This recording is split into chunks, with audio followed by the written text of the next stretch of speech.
মানুষদের যে ঝগড়া ঝামেলা করে, মন থেকে যে ঝগড়া ঝামেলা করে, সেটা কিন্তু ঠিক নয় সবসময়। আবার কারণে অকারণে যেটা করে বাধ্য হয়েই করে আর কি, যেটা বলছিলাম আর কি।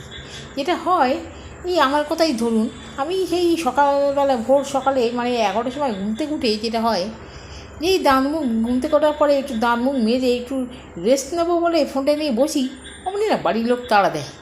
রাগ হয় না বলুন আপনারে?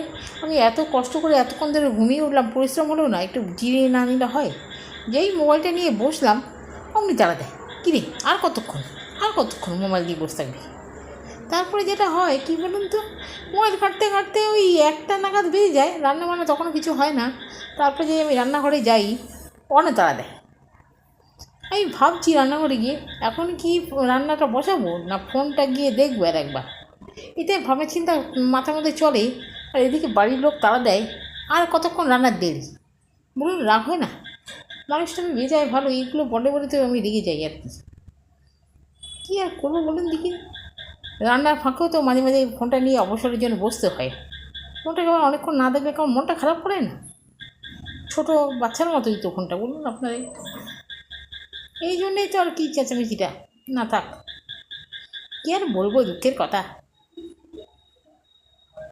আমি বললাম মানুষটা বিদায় ভালো,